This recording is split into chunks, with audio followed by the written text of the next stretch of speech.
Hello my dear friends, once again most welcome everyone. एक बार फिर से आप सभी दोस्तों का समसामयिक घटना चक्र के ऑनलाइन प्लेटफॉर्म पर स्वागत है। जितने भी हमारे दोस्त हैं सारे लोगों का मोस्ट वेलकम। और आपको बता दें कि आपकी सबसे लोकप्रिय पुस्तक जिसका नाम है प्रतिदृष्टि, ये समसामयिक घटना चक्र के प्लेटफॉर्म से लॉन्च हो चुकी है, जो आप लोगों के लिए मोस्ट इंपॉर्टेंट है। और बिहार पीसीएस को विशेष तौर पर ध्यान में रखकर इस पुस्तक को तैयार किया गया है, जिसमें हम अपने सारे पॉइंट जितने भी आपके हैं, राष्ट्रीय परिदृश्य, अंतर्राष्ट्रीय परिदृश्य, विधिक, उसके अलावा खेल, वैज्ञानिक परिदृश्य और साथ ही साथ बिहार पीसीएस और संक्षिप्त किया, इन सारी चीज़ों से संबंधित सारे पॉइंट को हम लोगों ने इस पुस्तक में कवर किया है। ठीक है, तो जितने भी हमारे दोस्त हैं इस पूरे पुस्तक से संबंधित वीडियो लेक्चर्स को पाने के लिए एक बार चैनल को सब्सक्राइब कर लीजिए, क्योंकि आपको सारे वीडियो लेक्चर्स की श्रृंखला इस पर मिलने वाली है। लेकिन जैसा कि आप जानते हैं, कई सारे अन्य वीडियो लेक्चर्स आपको कई सारे अलग अलग प्लेटफॉर्म से दिए जाते हैं, जो आपको पीडीएफ के माध्यम से प्रोवाइड किया जाता है, जो आपके लिए उतना विजिबल नहीं होता है। इसीलिए समसामयिक घटना चक्र के ऑनलाइन प्लेटफॉर्म से आपको ये सारे कंटेंट पीपीटी के माध्यम से प्रोवाइड किए जाएंगे, जो आपको समझने में काफ़ी आसानी होगी, याद रखिएगा। ठीक है, जो आपके लिए काफ़ी आसान होगा, ये आप याद रखिएगा, जिनमें आपका सबसे पहले हम लोग डिस्कस करेंगे इस आज के टॉपिक में, जिसका नाम है बिहार परिदृश्य। ठीक है, तो जितने भी एक दोस्त हमारे साथ सेशन में ज्वाइन हुए, एक बार सेशन को लाइक और शेयर कर दीजिएगा। उसके बाद हम बढ़ते हैं आज के अपने सेशन की तरफ, जिसका नाम है बिहार परिदृश्य। आज के सेशन में हम लोग बिहार परिदृश्य के बारे में सारी चीज़ों को देखने वाले हैं, यानी बिहार से संबंधित जो महत्वपूर्ण घटनाक्रम है उनके बारे में आज के सेशन में हम डिस्कस करेंगे, यानी बिहार स्पेशल। तो आइए बढ़ते हैं आज के हमारे सेशन की तरफ डियर।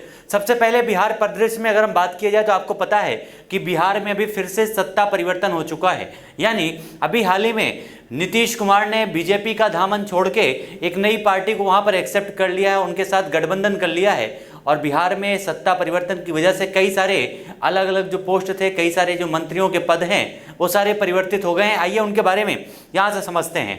सबसे पहले मुख्यमंत्री का शपथ ग्रहण 9 अगस्त 2022 को मुख्यमंत्री नीतीश कुमार ने राज्य में जनता दल तथा भारतीय जनता पार्टी गठबंधन के टूटने की औपचारिक घोषणा कर दी है। और उसके पश्चात राज्यपाल को मुख्यमंत्री पद से इन्होंने अपने एक प्रकार से मुख्यमंत्री पद से अपना इस्तीफा दे दिया है राज्यपाल को, जो वहाँ के हैं बिहार के। ठीक है, उसके बाद उन्होंने 7 पार्टियों के 164 विधायकों के समर्थन से राज्य में अगली सरकार के गठन हेतु राज्यपाल के समक्ष अपना दावा प्रस्तुत कर दिया है। यानी सबसे पहले उन्होंने क्या किया, तो बीजेपी के साथ अपने गठबंधन को तोड़ दिया। उसके बाद 164 विधायकों के समर्थन से उन्होंने अगली सरकार बनाने का दावा प्रस्तुत किया है और नीतीश कुमार को राष्ट्रीय जनता दल यानी आरजेडी के नेतृत्व वाले महागठबंधन का नेता चुना गया है। और 10 अगस्त 2022 को नीतीश कुमार 8वीं बार बिहार के नए मुख्यमंत्री बन चुके हैं। ये जो आपका नंबर है 8वीं बार, यानी बिहार के जो नए मुख्यमंत्री बने हैं नीतीश कुमार, ये किस टाइम से अपने नए मुख्यमंत्री पद को धारण किया है, 8वीं बार मुख्यमंत्री बने हैं, याद रखिएगा। ठीक है, राष्ट्रीय जनता दल के महागठबंधन का नेता भी इनको चुना गया है नीतीश कुमार को। अब अगर मंत्रिमंडल की बात की जाए तो मुख्यमंत्री तो आपके सेम हैं। ठीक है, यानी पहले भी मुख्यमंत्री नीतीश कुमार थे, आज भी मुख्यमंत्री नीतीश कुमार हैं। और इनके पास सामान्य प्रशासन, गृह मंत्रालय, मंत्रिमंडल, सचिवालय, निगरानी, निर्वाचन, ये सारे विभाग मुख्यमंत्री नीतीश कुमार के पास हैं। लेकिन जो उप मुख्यमंत्री हैं वो अब कौन बन चुके हैं, तो तेजस्वी प्रसाद यादव जो हैं नए वाइस चीफ मिनिस्टर बन चुके हैं बिहार के, जिनके अंदर में स्वास्थ्य मंत्रालय है, पथ निर्माण यानी रास्ता परिवहन मंत्रालय जो आपका है, एक रास्ता निर्माण मंत्रालय, और नगर विकास आवास मंत्रालय तथा ग्रामीण कार्य, ये सारे जो मंत्रालय हैं किसके अंतर्गत आ रहे हैं, तेजस्वी प्रसाद। उसके अलावा कुछ अलग से आपके मंत्रालय हैं, जैसे वित्त, वाणिज्य और संसदीय कार्य मंत्रालय किसके हाथों में है, तो विजय कुमार चौधरी के। तेज प्रताप यादव, ये जो आपके तेजस्वी यादव के छोटे भाई हैं, ठीक है, जो उनके भाई साहब हैं, उनको जो है पर्यावरण, वन एवं जलवायु मंत्रालय सौंपा गया है। शमीम अहमद जो है इन्हें उद्योग आपका गन्ना मंत्रालय, और शाहनवाज जो है इन्हें आपदा प्रबंधन का कार्यभार सौंपा गया है। तो ये सारे पॉइंट याद रखिएगा। नए जो आपके मंत्रालय वहाँ पर फिर से डिवाइड किए गए हैं बिहार में नए मंत्रिमंडल के गठन के बाद। अगला अगर बात किया जाए, नेक्स्ट हमारा है स्मृति साक्ष्य एवं अभिनंदन स्मारिका गंगार्पण का लोकार्पण किया गया है। किसके द्वारा, तो याद रखिएगा 1 जुलाई 2022 को महामहिम राज्यपाल फागू चौहान, सिक्किम के राज्यपाल गंगा प्रसाद के द्वारा एक पुस्तक लिखी गई है जिसका नाम है स्मृति साक्ष्य। उसकी अभिनंदन स्मारिका नाम क्या है, गंगार्पण के लोकार्पण कार्यक्रम में शामिल हुए हैं। ये इसलिए इंपॉर्टेंट है क्योंकि यहाँ के राज्यपाल फागू चौहान इसमें इन्होंने भाग लिया है। उसके अलावा गंगा प्रसाद जी ने बिहार विधान परिषद के सदस्य के रूप में 18 वर्षों तक विभिन्न भूमिकाओं में अपने विविध दायित्वों का सफल निर्वहन किया है और साथ ही साथ जेपी आंदोलन में भी उनकी महत्वपूर्ण भूमिका रही है। ठीक है, जेपी आंदोलन में भी उनकी काफ़ी महत्वपूर्ण भूमिका रही है। किसकी? तो नाम है उनका गंगा प्रसाद जी का। नेक्स्ट हमारा है बिहार स्टार्टअप नीति। ये सारे आपको पता है, यहाँ पर कई सारे आपके इंडेक्स भी मिलेंगे बिहार से संबंधित, जिनको इसके पहले हम लोगों ने अपने राष्ट्रीय परिदृश्य में भी अपने डिस्कस किया है। कई सारे इंडेक्स जहाँ पर हम लोगों ने सूचकांक में डिस्कस किया था। ठीक है, तो 29 जुलाई 2022 को बिहार के तत्कालीन उद्योग मंत्री जो आपका शाहनवाज हुसैन है, उन्हीं के द्वारा जो है बिहार के लिए एक नई स्टार्टअप नीति 2022 जारी की गई है। और साथ ही साथ उन्होंने एक पोर्टल भी जारी किया है जिसका नाम क्या है, तो इसका नाम है स्टार्टअप पोर्टल। स्टार्टअप पोर्टल के अलावा याद रखिएगा, ये जो आपकी नीति है इसके अनुसार स्टार्टअप को 10 लाख रुपए तक का एक सीड फंड दिया जाएगा। लेकिन ये जो सीड फंड होगा ये 10 वर्षों तक के लिए पूरी तरह से ब्याज से मुक्त होगा। ठीक है, स्टार्टअप को बढ़ावा देने के लिए बिहार राज्य में इसकी शुरुआत वहां के उद्योग मंत्री शाहनवाज हुसैन के द्वारा की गई है। बिहार स्टार्टअप नीति के अंतर्गत सबसे पहला बिहार स्टार्टअप फंड ट्रस्ट स्थापित किया गया है। स्टार्टअप अनुश्रवण एवं कार्यान्वयन समिति स्थापित की जाएगी और साथ ही साथ आपका स्टार्टअप सपोर्ट यूनिट के द्वारा जो एक संस्थागत ढांचा भी स्थापित किया जाएगा। उसके अलावा इस नीति के अंतर्गत अनुसूचित जाति तथा अनुसूचित जनजातियों के लिए तथा महिलाओं और दिव्यांग जनों के लिए एक विशेष प्रकार के अनुदान, छूट और सब्सिडी का भी प्रावधान इस स्टार्टअप नीति के तहत किया गया है। उसके अलावा यह नीति जो है अधिसूचना की तिथि से प्रभावी होगी और 5 वर्षों की अवधि तक लागू रहेगी। कितने वर्षों तक लागू रहेगा? तो 5 वर्षों तक लागू रहेगा। इसके तहत 10 लाख रुपए का सीड फंड प्रोवाइड किया जाएगा जो पूरी तरह से ब्याज मुक्त रहेगा। उसके अलावा इसमें एक प्रकार से दिव्यांगों के लिए, महिलाओं के लिए, अनुसूचित जातियों तथा जनजातियों के लिए ये आपके विशेष प्रकार के छूट प्रावधान इसमें किए गए हैं, सब्सिडी भी दी गई है। नेक्स्ट हमारा है भारत नवाचार सूचकांक 2021। इस सूचकांक के बारे में हम पहले भी डिस्कस कर चुके हैं, लेकिन यहाँ पर विशेष तौर पर बिहार के लिए इस सूचकांक को हम डिस्कस करने वाले हैं। 21 जुलाई को जो है नीति आयोग के द्वारा, जैसा आपको पता है कि जो भारत नवाचार सूचकांक है जारी कौन करता है, तो नीति आयोग इसको जारी करता है। और इस सूचकांक में कर्नाटका और तेलंगाना ये दोनों क्रमशः पहले और दूसरे स्थान पर हैं। यानी शीर्ष राज्य कौन से हैं, तो उनका नाम है कर्नाटका और तेलंगाना। लेकिन अगर बिहार की बात की जाए तो बिहार की रैंकिंग कितनी है इस आपके इंडेक्स में? 15वीं रैंकिंग है। भारत नवाचार सूचकांक जो नीति आयोग के द्वारा जारी किया जाता है, शीर्ष पर है कर्नाटका और तेलंगाना और 15वें स्थान पर कौन है, तो बिहार है। उसके अलावा डॉक्टर सुरेंद्र नाथ सिन्हा काफ़ी मोस्ट इंपॉर्टेंट पर्सनालिटी हैं बिहार की, जिन्हें बिहार स्वास्थ्य विज्ञान विश्वविद्यालय के पहले कुलपति के रूप में नियुक्त किया गया। ये आप नोट कर लीजिएगा, मोस्ट इंपॉर्टेंट पॉइंट है। ठीक है, अगली हमारी जो रैंकिंग है NIRF रैंकिंग। कौन सा? NIRF ranking. ये आपका जो रैंकिंग थी हमने बताया था, इसके अंतर्गत जो भी भारत में संस्थान है, शिक्षण संस्थान, उनकी रैंकिंग दी जाती है। इसके तहत इसमें बिहार के कौन से कॉलेज को शामिल किया गया उसके बारे में यहाँ पर हम देखेंगे। सबसे पहले NIRF रैंकिंग में बिहार के 2 ही शिक्षण संस्थानों को इसमें जगह मिली है और उसमें शीर्ष पर कौन है, तो उसका नाम है IIT पटना। IIT पटना को इस रैंकिंग में 59वां स्थान दिया गया है इस आपके NIRF रैंकिंग 2022 में। जबकि national institute of technology Patna को रैंक में 101 से 150 के बीच में स्थान प्राप्त हुआ है। यानी अगर टॉप 100 की बात की जाए तो टॉप 100 में केवल एक यहाँ का संस्थान है जिसका नाम है IIT पटना, 59वें स्थान पर है। ठीक है, नेक्स्ट हमारा है बिहार शताब्दी, आपका विधानसभा शताब्दी समारोह कार्यक्रम।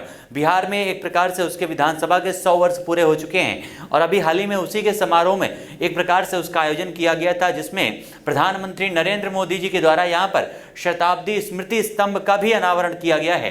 तो 12 जुलाई 2022 को प्रधानमंत्री नरेंद्र मोदी जी ने पटना में बिहार विधानसभा के शताब्दी समारोह पे समापन कार्यक्रम को संबोधित किया है और साथ ही साथ उसके अलावा शताब्दी स्मृति स्तंभ का भी अनावरण किया है, जिसे बिहार विधानसभा के 100 साल पूरे होने के उपलक्ष्य में बनाया गया है और उन्होंने विधानसभा संग्रहालय की भी आधारशिला रखी है। 2 पॉइंट याद रखिएगा, प्रधानमंत्री जी के द्वारा सबसे पहले शताब्दी स्मृति स्तंभ तथा दूसरा विधानसभा संग्रहालय की आधारशिला रखी गई है। कहाँ, किस अवसर पर? तो बिहार के विधानसभा शताब्दी समारोह कार्यक्रम के अंतर्गत।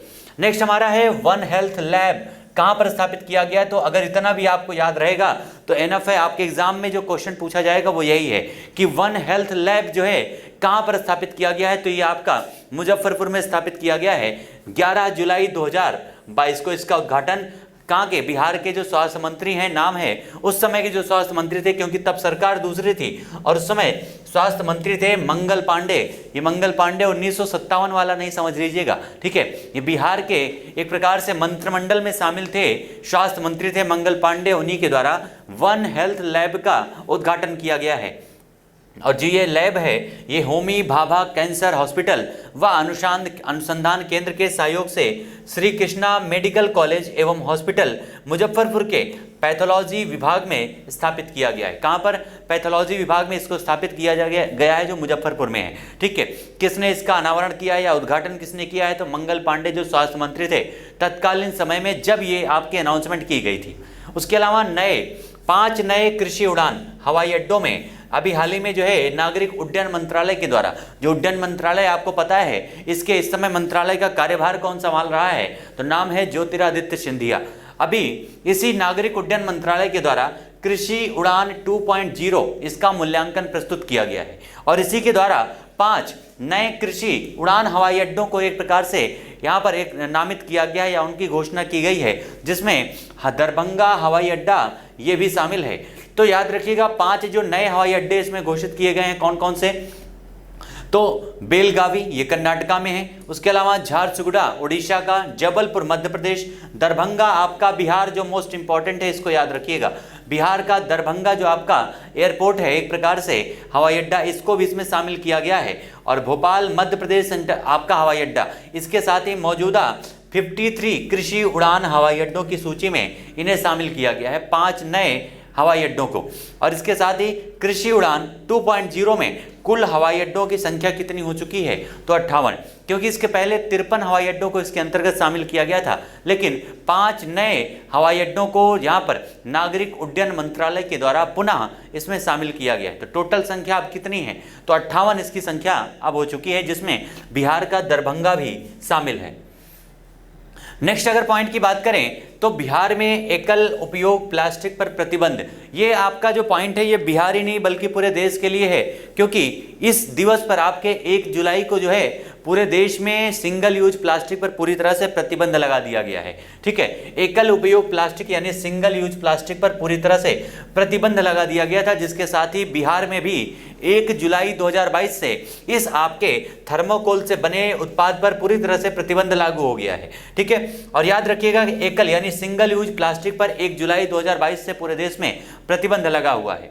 नेक्स्ट हमारा है बिहार आपका इन्वेस्टर्स मीट, यानी आपके एक प्रकार से निवेशकों का सम्मेलन आयोजित किया गया है बिहार में। और ये आपका बिहार इन्वेस्टर्स जो मीट है इसका आयोजन कहाँ पर हुआ है? तो इसका आयोजन कोलकाता में किया गया है। इसी कोलकाता में आपको पता है कि हमारे प्रधानमंत्री जी के द्वारा बिप्लोबी गैलरी का उद्घाटन किया गया है। कौन सा?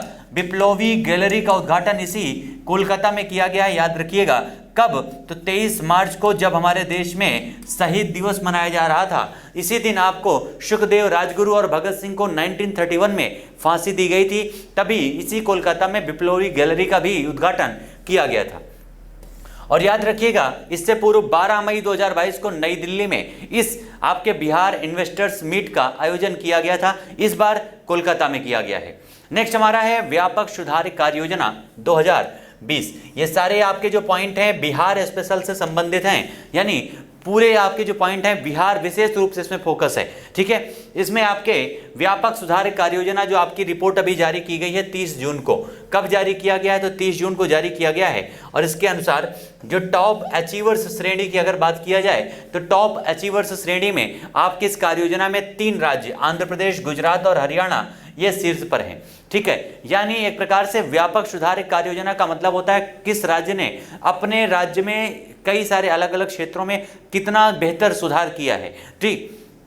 इसी आधार पर जो है ये आपका टॉप अचीवर्स में कौन है, तो आंध्र प्रदेश, गुजरात और हरियाणा है। उसके अलावा एस्पायरर्स में आकांक्षी शहरों में श्रेणी में कौन है, तो इसमें आपका आसाम है, छत्तीसगढ़ है और गोवा है। जबकि उभरते हुए व्यापार इकोसिस्टम श्रेणी में अगर बात किया जाए तो शीर्ष पर है अंडमान तथा निकोबार। कौन सा है, अंडमान एवं निकोबार इसमें शामिल है, जबकि बिहार को इसमें दूसरा स्थान प्राप्त हुआ है। ये आपके लिए मोस्ट इंपॉर्टेंट है, ठीक है। यानी बिहार को सबसे पहला जो पॉइंट है कि कौन से श्रेणी में स्थान मिला है, तो इमर्जिंग बिजनेस इकोसिस्टम श्रेणी में बिहार को दूसरा स्थान प्राप्त हुआ है, ठीक है। अगला हमारा है वस्त्र एवं चर्म नीति। ये बिहार की उद्योग निवेशक प्रोत्साहन नीति है, प्रोत्साहन पॉलिसी है 2022 की, जिसका लोकार्पण वहां के जो मुख्यमंत्री हैं नीतीश कुमार जी, जो 8वीं बार मुख्यमंत्री बने हैं, याद रखिएगा, ठीक है, 8वीं बार मुख्यमंत्री बने हैं, उन्हीं के द्वारा इसका लोकार्पण किया गया है। और ये नीति इसके तहत क्या है, प्लांट एवं मशीनरी के लिए पूंजी निवेश पर लागत का 15% अनुदान गवर्नमेंट के द्वारा दिया जाएगा, जो अधिकतम 10 करोड़ रुपए तक की मदद प्रदान की जाएगी। यानी अगर कोई व्यक्ति निवेश करता है तो पूंजी निवेश पर सरकार 15% का अनुदान प्रदान करेगी, लेकिन ये जो आपके अनुदान की राशि होगी अधिकतम 15 करोड़ रुपये, आपका 10 करोड़ रुपए से अधिक नहीं हो सकती है, ठीक है, 10 करोड़ रुपए से अधिक नहीं हो सकती है। ये आपका 15% अनुदान दिया जाएगा और लागू इसको लोकार्पण किया गया है नीतीश कुमार यादव के द्वारा, ठीक है, नीतीश कुमार जी के द्वारा।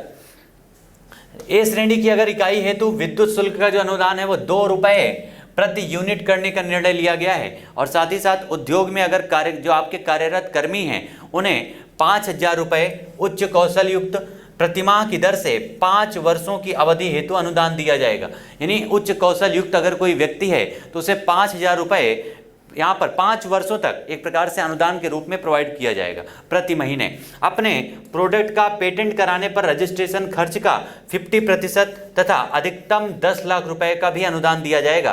तो ये 3 पॉइंट आप याद रखिएगा। सबसे पहले कि ए श्रेणी में विद्युत शुल्क का अनुदान 2 रुपए यूनिट करने का निर्णय लिया गया है। उसके अलावा आपका जो आपके कार्यरत उद्योग में कर्मी हैं उनके लिए 5,000 रुपए प्रति महीने 5 वर्षों तक अनुदान दिया जाएगा जो उच्च कौशल से युक्त हैं। उसके अलावा अगर प्रोडक्ट जो आपके हैं उत्पाद का आपका पेटेंट कराते हैं, रजिस्ट्रेशन करवाते हैं, तो उसमें भी आपको 50% जो अधिकतम 10 लाख रुपए तक हो सकता है, इतना अनुदान दिया जाएगा।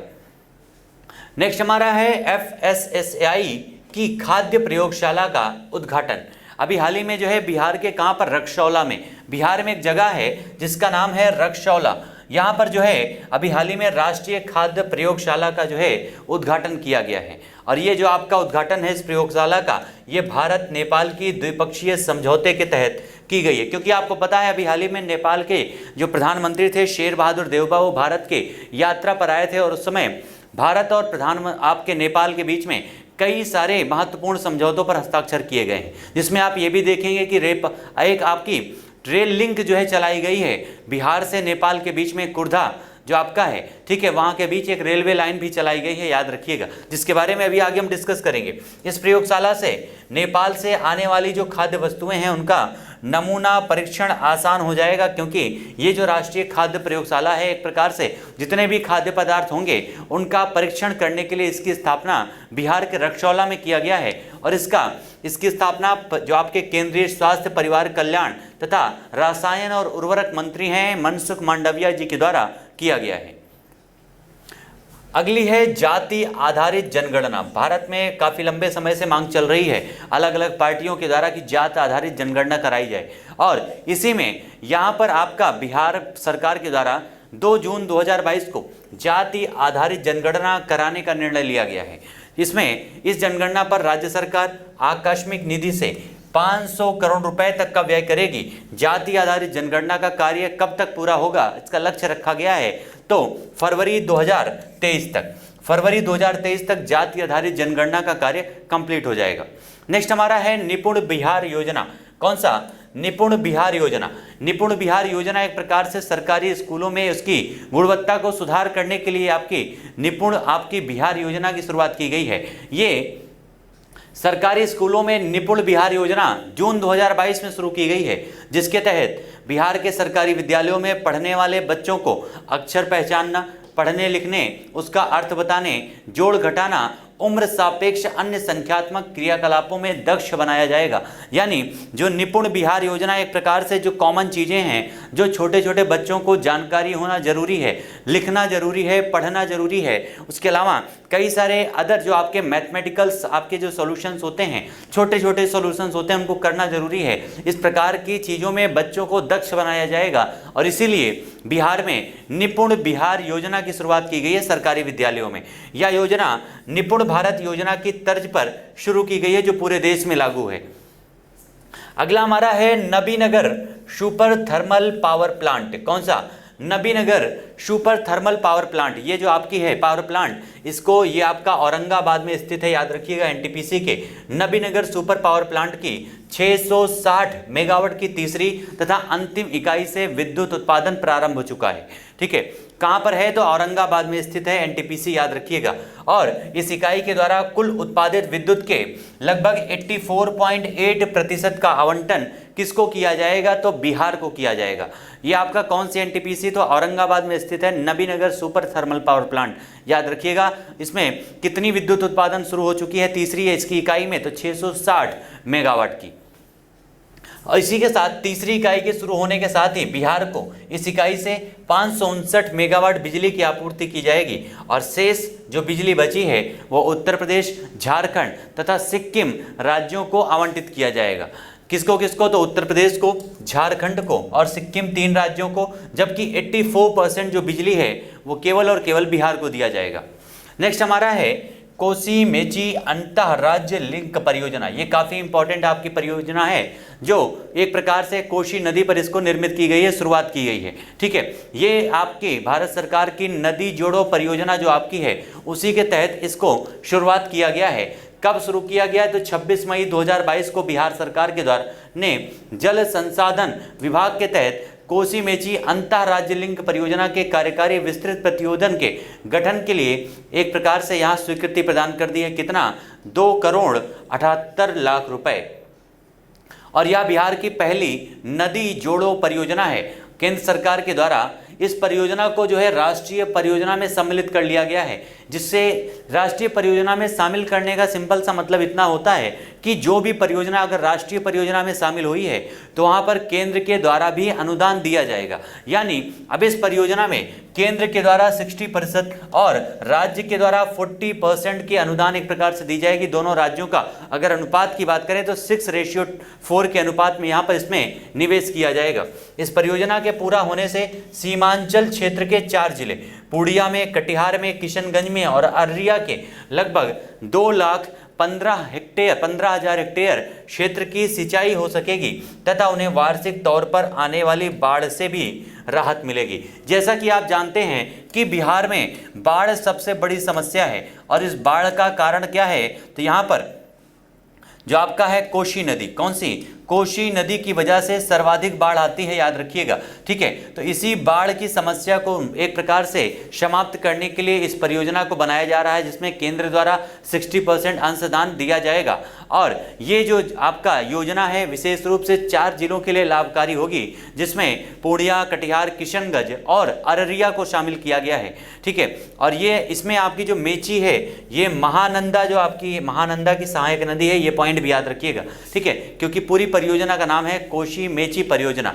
और मेची जो आपकी है, कई सारे लोग कंफ्यूज होंगे कि आखिर ये मेची कौन सी नदी है, तो ये महानंदा नदी की एक प्रकार से सहायक नदी है। अगला हमारा पॉइंट है बांका और जमुई में सौर ऊर्जा संयंत्र की स्थापना हेतु समझौता किया गया। कहां पर?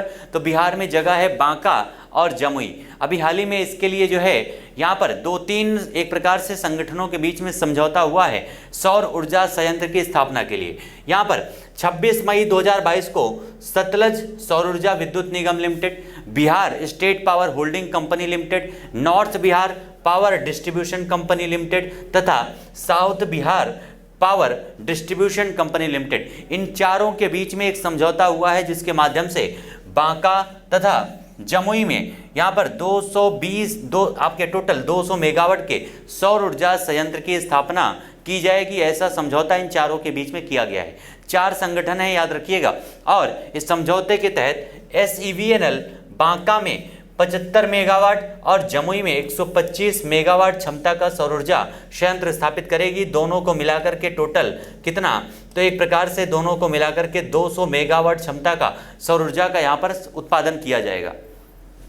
नेक्स्ट हमारा है खरीफ महाअभियान 2022। कौन सा? खरीफ महाअभियान 2022। इसका भी शुभारंभ जो है बिहार के मुख्यमंत्री नीतीश कुमार के द्वारा किया गया है मई में। 23 मई 2022 को बिहार के मुख्यमंत्री जी के द्वारा खरीफ महाअभियान 2022 का शुभारंभ किया गया है और इस अवसर पर उन्होंने खरीफ महाअभियान के तहत सूक्ष्म सिंचाई जागरूकता रथों को हरी झंडी दिखाकर अपने अन्य जिलों के लिए रवाना किया है। नेक्स्ट हमारा है बेलवा डैम प्रोजेक्ट। ये क्या है? तो इसकी शुरुआत भी जो आपका है बेलवा डैम प्रोजेक्ट की, इसका शुरुआत नीतीश कुमार जी के द्वारा शिवहर जिले में निर्माणाधीन बेलवा डैम प्रोजेक्ट का निरीक्षण करने के पश्चात इसका एक प्रकार से 13 मई को उन्होंने निरीक्षण किया है और यहाँ पर इसमें जो एक प्रकार से जो आपके क्रियान्वयन चीज़ें हो रही हैं उनको और भी तेज़ी से बढ़ाने पर, उनको तेज़ी से कार्य करने का एक प्रकार से उनके द्वारा आदेश दिया गया है नीतीश कुमार जी के द्वारा। नाम क्या है? तो बेलवा डैम प्रोजेक्ट इसका नाम है, याद रखिएगा। और यह डैम शिवहर जिले में है। सबसे पहला पॉइंट याद रखिएगा, ये जो आपका बेलवा डैम प्रोजेक्ट है इसका संबंध कौन से जिले से है? बिहार के, तो शिवहर जिले से। इस शिवहर जिले के पिपराही प्रखंड के बेलवा स्थित बागमती नदी पर यह निर्मित किया जा रहा है। कौन सी नदी पर?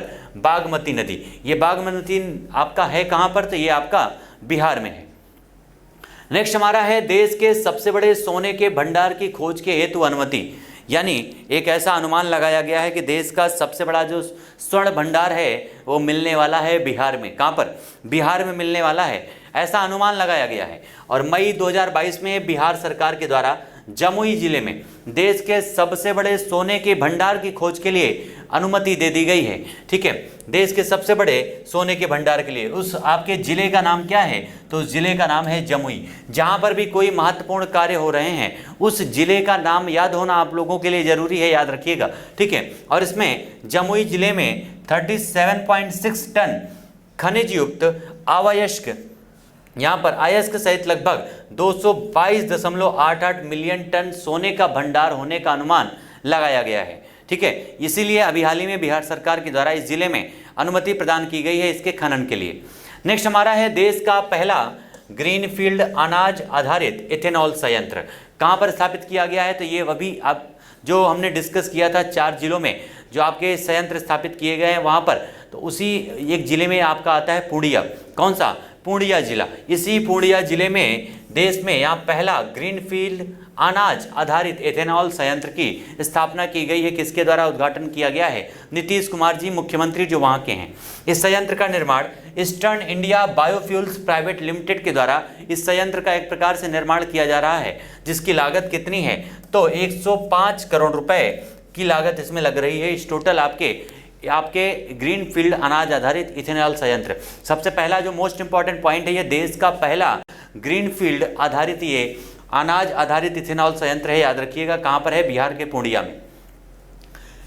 बिहार इथेनॉल उत्पादन प्रोत्साहन नीति 2021 के तहत पहले चरण में टोटल 17 इथेनॉल इकाइयां स्थापित की जाएंगी और बिहार सरकार के द्वारा इथेनॉल उत्पादन में संवर्धन नीति के तहत इसको मंजूरी दी गई है मार्च 2021 के में। और इस संयंत्र से प्रतिदिन लगभग 65,000 लीटर एथेनॉल उत्पादन की संभावना है। यानी जो आपकी पूर्णिया में स्थापित किया गया है कौन सा? ग्रीनफील्ड अनाज आधारित इथेनॉल संयंत्र, इसके माध्यम से लगभग 65,000 लीटर इथेनॉल उत्पादन की संभावना व्यक्त की गई है।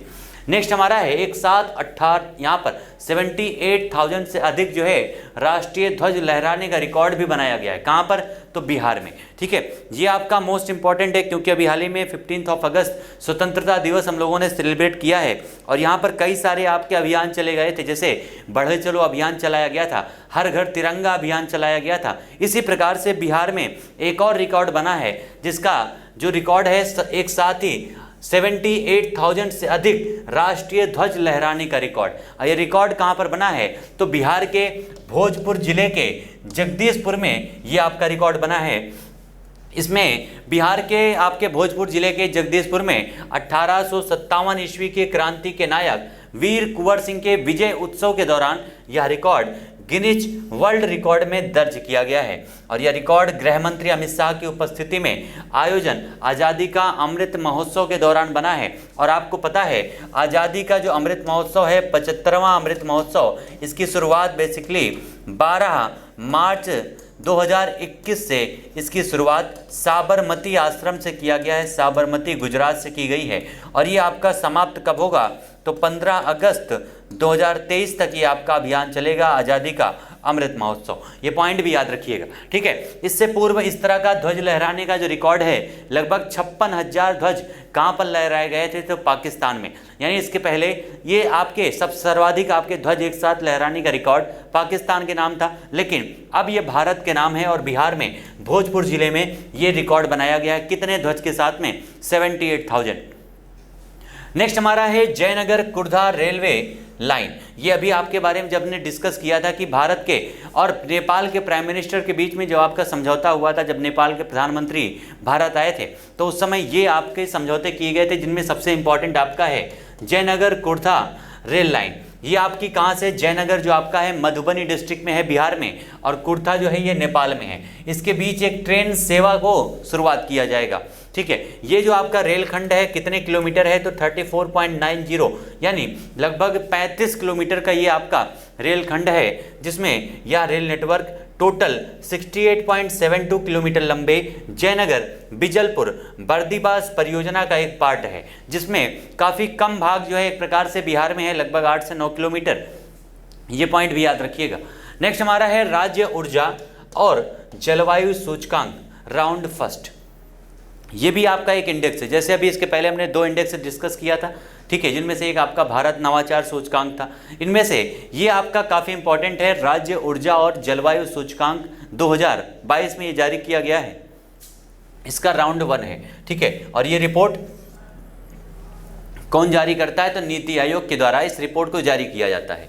इसमें आपके इस रिपोर्ट में राउंड 1 में बिहार को भी शामिल किया गया है, और इस श्रेणी में बिहार कौन से स्थान पर है तो 15वें स्थान पर शामिल है। स्कोर कितना है तो 38.3 बिहार का स्कोर है 38.3, और कौन से स्थान पर है तो 15वें स्थान पर है। जबकि गुजरात, केरल तथा पंजाब ये 3 शीर्ष सबसे बड़े राज्य इसमें शामिल है। यानी पहले स्थान पर अगर बात किया जाए तो पहले स्थान पर गुजरात है, दूसरे स्थान पर केरला है, तीसरे स्थान पर पंजाब है, और बिहार की रैंकिंग है 15वीं।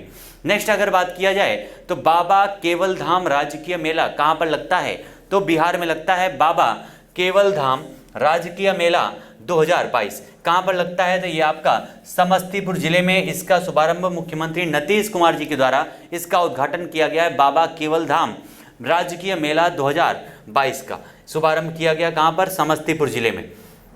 और इस मेले को वर्ष 2010 में राजकीय मेले का दर्जा दिया गया था, ये पॉइंट भी याद रखिएगा, ठीक है। 2010 में इसे राजकीय मेले का दर्जा दिया गया था। कौन से जिले से संबंधित है तो समस्तीपुर जिला, बिहार।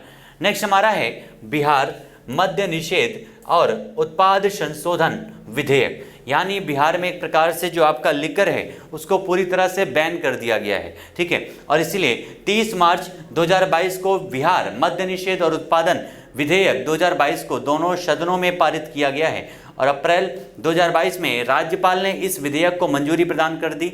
और यह विधेयक एक प्रकार से जो आपका 2016 का मद्य निषेध और उत्पाद अधिनियम है 2016 का, उसमें संशोधन करता है। इसके अंतर्गत शराब पीते हुए पकड़े जाने पर जुर्माना भरने पर यहाँ पर छोड़ने का प्रावधान है। यानी अगर एक प्रकार से अगर शराब पीते हुए आप पकड़े जाते हैं तो आपके ऊपर जुर्माना अप्लाई किया जाएगा, जुर्माना भरने के बाद आपको छोड़ दिया जाएगा। यदि व्यक्ति तत्काल जुर्माने की रकम नहीं जमा करता है तो उसके लिए 1 महीने का साधारण कैद की सजा का प्रावधान किया गया। यानी अगर आप कहीं पर भी शराब पी रहे हैं बैठ करके और अचानक पुलिस ने आके आपको पकड़ लिया तो आपके लिए 1 महीने का कारावास होगा यदि आप जुर्माना नहीं भरते हैं, ठीक है। नेक्स्ट हमारा है तीसरा राष्ट्रीय जल पुरस्कार। राष्ट्रीय जल पुरस्कार ये काफ़ी इंपॉर्टेंट है, इसको ध्यान दीजिएगा कि पूर्वी चंपारण को पूर्वी क्षेत्र श्रेणी में श्रेष्ठ जिला के तहत प्रथम पुरस्कार प्राप्त हुआ है राष्ट्रीय जल पुरस्कार में। और पूर्वी क्षेत्र में श्रेष्ठ पंचायत का प्रथम पुरस्कार किसको मिला है तो गया जिले की तेलारी पंचायत को ये अवार्ड दिया गया है जो बिहार से संबंधित है। उसके अलावा तीसरे राष्ट्रीय जल पुरस्कार के तहत श्रेष्ठ राज्यों की श्रेणी में उत्तर प्रदेश को पहला स्थान, राजस्थान को तथा तमिलनाडु को क्रमशः द्वितीय तथा तृतीय स्थान प्राप्त हुआ है। इन यानी पहले स्थान पर उत्तर प्रदेश है, दूसरे पर राजस्थान है, तीसरे पर तमिलनाडु है। जबकि आपके पूर्वी क्षेत्रों की श्रेणी में श्रेष्ठ जिला आपके जो एक प्रकार से कौन सा बना है तो पूर्वी चंपारण। जबकि श्रेष्ठ पंचायतों का पुरस्कार तो गया जिले में एक पंचायत है जिसको कहते हैं तेलारी पंचायत, इसी को सर्वश्रेष्ठ अवार्ड दिया गया है। अगला हमारा है बिहार राज्य विश्वविद्यालय सेवा आयोग संशोधन विधेयक। ये आपका अभी हाल ही में संशोधन विधेयक 2022 पास किया गया है, ठीक है। और इस विधेयक के माध्यम से आयोग के अध्यक्ष के लिए अधिकतम जो उम्र सीमा है वो 75 वर्ष तथा सदस्यों के लिए 70 वर्ष निर्धारित की गई है, ठीक है। क्योंकि पहले जो आयोग का अध्यक्ष होता था उसके लिए जो एक प्रकार से लास्ट उसकी सीमा होती थी रिटायरमेंट की वो 72 वर्ष होती थी, जबकि जो अन्य सदस्य होते थे उनके लिए अंतिम सीमा होती थी 65 वर्ष। लेकिन अभी हाल ही में इसमें बढ़ोतरी की गई है और आयोग के अध्यक्ष के लिए 75 ईयर, सदस्यों के लिए 70 वर्ष निर्धारित की गई है आयोग के यहाँ पर सदस्यों की सीमा। नेक्स्ट हमारा है निर्यात तैयारी सूचकांक 2021। निर्यात तैयारी सूचकांक, इसके बारे में हमने डिस्कस भी किया था पहले भी अपने सूचकांकों के बारे में, जिसमें गुजरात शीर्ष पर है आपके इस इंडेक्स में, ठीक है। निर्यात तैयारी सूचकांक 2021, ये आपकी बिहार की रैंकिंग इसमें कितनी है, 22वीं है तथा स्कोर है 32.06। जबकि 2020 में बिहार की रैंकिंग कितनी थी तो 30वीं रैंकिंग थी, यानी उसकी रैंकिंग में अब सुधार हुआ है। याद रखिएगा बिहार 2020 में 30वें स्थान पर था, जबकि अब कितने स्थान पर है तो 22वें स्थान पर है। उसके अलावा अगर टॉप यहाँ पर कौन है तो गुजरात शीर्ष पर है, महाराष्ट्र दूसरे तथा कर्नाटका इसमें तीसरे स्थान पर है। उसके अलावा यह सूचकांक के अनुसार भू आबद्ध राज्यों में बिहार का कौन सा स्थान है तो 10वां स्थान है। भू आबद्ध राज्यों का मतलब है ऐसे राज्य दो जो आपके तटीय क्षेत्र से नहीं लगे हुए हैं। जैसे आप देखेंगे तटीय क्षेत्र से अगर लगने वाले राज्यों की बात की जाए तो भारत में आप देखेंगे यहाँ पर आपका वेस्ट बंगाल है, उड़ीसा है, उसके अलावा आप देखेंगे आंध्र प्रदेश है, आंध्र प्रदेश के अलावा यहाँ पर आप देखेंगे नीचे है तमिलनाडु, इधर है केरला, यहाँ पर है आपका कर्नाटका, गोवा, महाराष्ट्र और गुजरात। ये सारे ऐसे राज्य एक प्रकार से जो तटीय क्षेत्र से लगे हुए हैं और जो इनके अंदर हैं, यानी जो एक प्रकार से राज्य समुद्र तट से अटैच नहीं हैं वो आबद्ध राज्य की श्रेणी में आते हैं। और इस श्रेणी में जो बिहार की रैंकिंग है वो कौन सी है, 10वीं है, ठीक है। भू आबद्ध राज्यों की श्रेणी में हरियाणा शीर्ष पर है, ये पॉइंट भी याद रखिएगा। अगला हमारा है बिहार स्टार्टअप कॉन्क्लेव 2022। कौन सा, बिहार स्टार्टअप कॉन्क्लेव 2022। बिहार के उस समय जो एक प्रकार से औद्योगिक मंत्री थे जिनका नाम है शाहनवाज हुसैन, इन्हीं के द्वारा पटना में बिहार स्टार्टअप कॉन्क्लेव का उद्घाटन किया गया। इसके बारे में शायद पहले भी हमने डिस्कस किया है। बिहार स्टार्टअप कॉन्क्लेव, इसका आयोजन पटना ज्ञान भवन में उद्योग विभाग के सहयोग से बिहार इंडस्ट्रीज एसोसिएशन के द्वारा किया गया है और वर्ष 2017 में बिहार स्टार्टअप नीति की घोषणा की गई थी। ये पॉइंट भी याद रखिएगा, ठीक है। बिहार स्टार्टअप नीति की घोषणा 2017 में की गई थी और इस बार का जो इसका उद्घाटन है पटना में बिहार में किसके द्वारा, उद्योग मंत्री शाहनवाज हुसैन के द्वारा किया गया है। नेक्स्ट हमारा है frog walk app, most important ये आपका क्वेश्चन है। फ्रॉग वॉक ऐप अभी हाल ही में जो है इसका शुभारंभ किया गया है। इसका निर्माण किसने किया है तो खगड़िया भागलपुर के निवासी हैं निर्मल देव, इन्हीं के द्वारा ये फ्रॉग वॉक ऐप जो है इसको निर्मित किया गया, इसको बनाया गया है। ये निर्मल देव को राज्य सरकार के द्वारा बिहार चेंज मेकर अवार्ड 2022 भी प्रदान किया गया है। और इसका उद्देश्य क्या है ऐप का, तो जो छोटे कामगार हैं जैसे हलवाई हो गए, नलसाज हो गए, बढ़ई हो गए, एक प्रकार से ऐसे लोग जो बिल्कुल निचले स्तर पर काम करते हैं वो लोग, उनकी समस्याओं को, उनको रोजगार जो नहीं मिलता है उनकी सारी समस्याओं को दूर करने का प्रयास किया गया है इस आपके फ्रॉग वॉक ऐप के माध्यम से। यानी इसमें एक प्रकार से स्थानीय स्तर पर जो एक प्रकार से रोजगार की समस्याएं हैं उनको समाप्त की जाएगी और इसमें सारी सूचनाएं दी जाएगी कहां पर रोजगार एक प्रकार से रिक्तियां हैं वहां पर आप जाकर के काम पा सकते हैं, ठीक है। नेक्स्ट है आपका 22 मार्च को यहाँ पर बिहार विधानसभा ये आपका स्थापना दिवस, ठीक है। बिहार स्थापना दिवस कब मनाया गया है तो 22 मार्च को। ये इसका कौन सा स्थापना दिवस है तो 110वां स्थापना दिवस है। अभी हमने देखा था बिहार विधानसभा का 100वां, ठीक है, शताब्दी समारोह, ये आपका बिहार स्थापना दिवस है 22 मार्च को 110वां। और इस आपके स्थापना दिवस की थीम क्या है, जल जीवन हरियाली। जल जीवन हरियाली इसकी थीम रखी गई है। और 22 मार्च 1912 को बिहार को बंगाल प्रेसिडेंसी से अलग करके एक राज्य बनाया गया था। कब बनाया गया था? तो 1912 में। 1912 में ही आपको पता है दिल्ली को भारत की राजधानी भी बनाया गया था, ये पॉइंट भी याद रखिएगा। 1911 में उसकी घोषणा की गई थी, जबकि राजधानी 1912 में बनाया गया था। बिहार दिवस समारोह 2022 का आयोजन गांधी मैदान पटना में हुआ है, जिसकी नोडल एजेंसी कौन सी थी? तो शिक्षा विभाग इसकी नोडल एजेंसी रही है। आयोजन कहाँ पर किया गया है? तो गांधी मैदान पटना में इसका आयोजन किया गया है। अगला हमारा है स्कॉच गवर्नेंस रैंकिंग 2021। कौन सा है स्कॉच गवर्नेंस रैंकिंग? जितने भी आपकी रैंकिंग है उनमें बिहार की रैंकिंग सबसे ज़्यादा इंपॉर्टेंट है, ठीक है। इसमें बिहार वर्ष 2021 में 11वें स्थान पर है, जिस स्थान पर वह 2020 में था। यानी इसमें आपके स्कॉच गवर्नेंस रैंकिंग में बिहार की रैंकिंग में 2022 आपके 20 के मुकाबले किसी भी प्रकार का कोई यहाँ पर एक प्रकार से फ़ायदा नहीं हुआ है। पहले जितनी थी आज भी उतनी है, 11वें स्थान पर है। और बिहार को 4 श्रेणियों में स्टार, प्रदर्शन, परफॉर्मेंस यानी कैचिंग अप तथा अन्य में कैचिंग अप श्रेणी में रखा गया है। 4 श्रेणियों में रखा गया है बिहार को। इस सूचकांक में शीर्ष 3 राज्यों की अगर बात की जाए तो आंध्र प्रदेश पहले स्थान पर है, पश्चिम बंगाल दूसरे पर है तथा उड़ीसा तीसरे स्थान पर है। जबकि ये तीनों स्टार श्रेणी में हैं। इनके अतिरिक्त गुजरात एवं महाराष्ट्र जो है ये आपका चौथे तथा 5वें स्थान के साथ स्टार श्रेणी के अंतर्गत आता है। अगला हमारा है भगवान बुद्ध की शयन मुद्रा में भारत की सबसे बड़ी प्रतिमा। शयन मुद्रा में यानी सोती हुई अवस्था में भारत की सबसे बड़ी प्रतिमा का निर्माण कहाँ पर किया जा रहा है? तो ये आपका बिहार में किया जा रहा है। बुद्ध इंटरनेशनल वेलफेयर मिशन के द्वारा बोधगया में भगवान बुद्ध की प्रतिमा का निर्माण किया जा रहा है और यह प्रतिमा शयन मुद्रा में होगी, जिसकी एक प्रकार से लंबाई कितनी है? तो लगभग 100 फीट तथा 30 फीट इसकी ऊंचाई है। भारत में अगर प्रतिमाओं की बात की जाए तो प्रतिमाओं में भारत में स्टैच्यू ऑफ यूनिटी स्थापित किया गया है। कहाँ पर? 182 मीटर की है आपका गुजरात के केवड़िया में। स्टैच्यू ऑफ पीस स्थापित किया गया है। तो स्टैच्यू ऑफ पीस जो आपका है, एक तो ये राजस्थान में है, दूसरा ये आपका जम्मू कश्मीर में है। अभी हाल ही में जम्मू कश्मीर में एक नए स्टैच्यू ऑफ पीस का उद्घाटन किया गया है अमित शाह जी के द्वारा, तो दोनों जगह पर है, ठीक है। उसके अलावा आपका जो है स्टैच्यू ऑफ इक्वलिटी, कौन सा? स्टैच्यू ऑफ इक्वलिटी, ये आपका कहाँ पर स्थापित किया गया है? ये आपका हैदराबाद में स्थापित किया गया है। कहाँ पर? हैदराबाद में स्थापित किया गया है, याद रखिएगा। उसके अलावा अभी हाल ही में हनुमान जी की प्रतिमा का अनावरण किया गया है गुजरात में। हनुमान जी की 108 फीट ऊंची प्रतिमा का अनावरण किया गया है गुजरात में। गुजरात में ही अभी हाल ही में महात्मा गांधी की एक कुल्हड़ की प्रतिमा बनाई गई है। किसकी? महात्मा गांधी की एक कुल्हड़ की प्रतिमा का निर्माण किया गया है। कहाँ पर? तो गुजरात में किया गया है। ये सारे पॉइंट प्रतिमाओं से संबंधित याद रखिएगा, मोस्ट इंपॉर्टेंट है, ठीक है। चलिए आइए बढ़ते हैं नेक्स्ट पॉइंट पर। मासिक धर्म स्वच्छता प्रबंधन योजना प्रारंभ करने वाला पूर्णिया बिहार का पहला जिला बन चुका है, ठीक है। इसके पहले भी पूर्णिया के बारे में हम डिस्कस कर चुके हैं, ठीक है।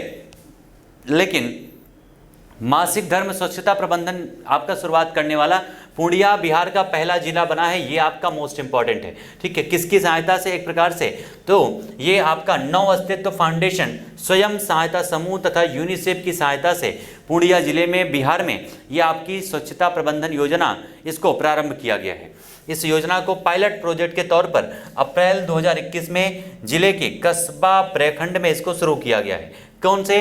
कस्बा प्रखंड पूर्णिया में इसकी शुरुआत की गई है। याद रखिएगा कौन कौन इसमें शामिल है। तो बिहार के द्वारा इसमें नव अस्तित्व फाउंडेशन इसमें शामिल है, साथ ही साथ यूनेस्को के आपके यूनिसेफ के द्वारा भी इसमें मदद दी जा रही है। नेक्स्ट हमारा है पीएम मित्र मेगा टेक्सटाइल पार्क। ये आपका कहाँ पर? पश्चिम चंपारण जिले में। कहाँ पर? पश्चिमी चंपारण जिले में ये आपका मेगा टेक्सटाइल पार्क का निर्माण किया जाएगा। नेक्स्ट हमारा है गतिशील मानचित्र की अवधारणा पेश करने वाला देश का पहला राज्य कौन सा बना? ये आपका मोस्ट इंपॉर्टेंट है, क्योंकि जब भी देश में कोई चीज़ पहली बार होती है डियर, तो वहाँ पर वो पॉइंट ऑटोमेटिक इंपॉर्टेंट हो जाता है, ठीक है। यानी हमारे देश का गतिशील मानचित्र की अवधारणा पेश करने वाला देश का पहला राज्य कौन सा बन गया है? तो बिहार बन चुका है देश का पहला राज्य डायनेमिक मैप को जारी करने वाला। इस कदम का उद्देश्य क्या है? एक प्रकार से कानूनी विवादों को कम करना इसका उद्देश्य है। और हाल ही में बिहार विधानसभा में बिहार भूमि उत्परिवर्तन संशोधन विधेयक 2021 पारित किया गया है, जिसमें मानचित्रों के उत्परिवर्तन को अनिवार्य बना दिया गया है। आपको पता है हमारे देश में काफ़ी सारे केसेस जो कोर्ट में होते हैं वो ज़मीन का विवाद के वजह से केस जो हैं आपके रहते हैं, उसके कारण इसी आपकी ज़मीन की समस्याओं को दूर करने के लिए यहाँ पर गतिशील मानचित्र एक यहाँ पर आपका डायनेमिक मैप बनाया गया है, ताकि ज़मीन से संबंधित जो समस्याएं हैं, विवाद हैं, उनको सुलझाया जा सके। अगला हमारा है बिहार डिजीपैक्स 2022। ये आपका 24 से 27 फरवरी 2022 के मध्य में बिहार में एक राज्य स्तरीय डाक टिकट प्रदर्शनी डिजीपैक्स 2022 का आयोजन किया गया है, जिसका थीम है भारत की समृद्ध सांस्कृतिक विरासत। थीम क्या है?